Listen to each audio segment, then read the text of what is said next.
wabarakatuh dan salam sejahtera, salam satu Malaysia. Saudara pengacara majlis yang berhormat Datuk Mukhris Tun Mahathir, Timbalan Menteri Perdagangan Antarabangsa dan Industri, yang berbahagia Profesor Dr. Abdul Razak Saleh, Timbalan Naib Chancellor Pendidikan dan Inovasi yang menjalankan tugas-tugas Timbalan Naib Chancellor High War Pelajar,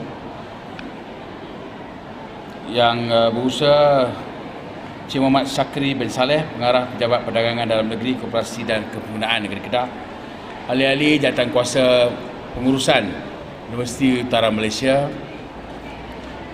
pegawai-pegawai daripada Bank Rakyat, seterusnya pegawai-pegawai kanan Universiti Utara Malaysia, pegawai daripada Jabatan High War Pelajar, dan seterusnya sidang hadirin, para pelajar, mahasiswa-mahasiswi yang saya hormati sekalian. Terlebih dahulu saya mengambil kesempatan ini untuk mengalu-alukan kedatangan yang berhormat Datuk Mukhris Mahathir ke UUM khusus bagi merasmikan Hari Organisasi Pelajar dan juga melancarkan kad diskaun Satu Malaysia ataupun kad diskaun siswa Satu Malaysia pada petang ini.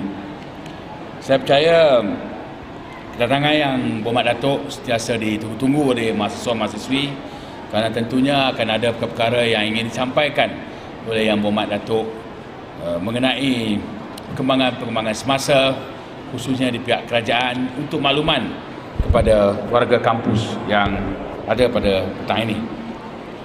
Saya ingin mengambil kesempatan ringkas ini saja untuk menyebutkan bahawa Hari Organisasi Pelajar merupakan satu program yang dijalankan secara tahunan, yang mana ianya memberi peluang kepada mahasiswa-mahasiswi baru dan lama untuk mengenali dan memilih badan-badan pelajar, kelab-kelab, persatuan yang wujud di UUM ini, yang jumlahnya sebanyak 76 buah badan pelajar yang pelbagai bentuk dan latar belakang serta tujuannya, termasuklah badan-badan pelajar yang berada di pusat-pusat pengajian ataupun di kolej-kolej pengajian, dan juga badan pelajar yang bernaung di bawah Jabatan High War Pelajar.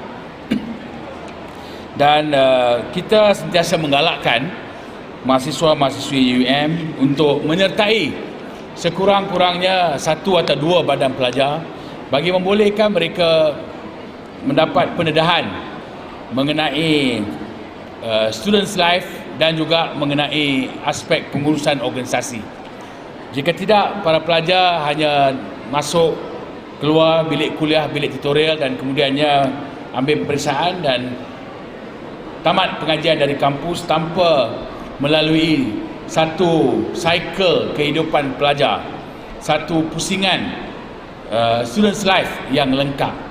Salah satu ciri students life ialah mesti terlibat dalam aktiviti-aktiviti kemahasiswaan, sama ada menerusi kelab, persatuan dan juga pelbagai badan pelajar yang ada, dan juga terlibat dalam aktiviti-aktiviti pelajar. Ini penting bagi membolehkan mereka mengasah kemahiran sosial mereka, social skills mereka, dan juga mereka melatih diri untuk mengurus aktiviti dan juga belajar mengenai kepimpinan, cara bekerja dengan orang lain, berhubung dengan orang lain, belajar mengenai esprit de corps, dan belajar mengenai bagaimana kita mengurus sesuatu organisasi. Kerana ini semua aspek-aspek penting yang mesti dilalui apabila mereka tamat pengajian, mereka akan bekerja dengan organisasi. Kalau dia tak pernah duduk dalam organisasi, tak pernah terlibat dengan organisasi, tak pernah ambil bahagian dalam organisasi, bagaimana besok bila dia kerja, dia nak duduk dalam organisasi dan nak bekerja dengan orang lain dalam organisasi? Dia akan kekok dan dia mungkin akan menghadapi masalah dari segi penyesuaian.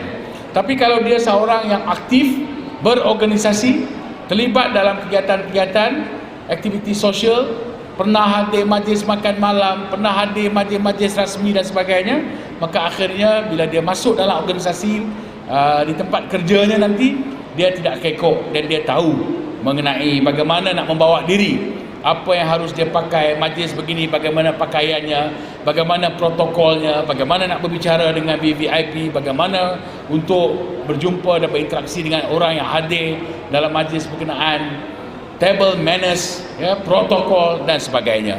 Ini semua adalah elemen ataupun unsur-unsur yang mesti mahasiswa-mahasiswi pelajari semasa mereka berada 3-4 tahun di universiti, bagi membolehkan mereka melengkapkan cycle mereka sebagai pelajar universiti. Kalau tidak, life cycle mereka tidak lengkap. Mereka cuma ada sebahagian sahaja. Dan ini tidak sempurna dan ini tidak bagus kepada mereka. Sebab nanti bila pergi temu duga, orang tanya, you ni bagus apa? Saya bagus baca buku saja. Itu orang tak mau. Ya? Saya bagus itu, ini dan sebagainya. Kita ada credential lain yang kita nak ketengahkan selain CGPA kita.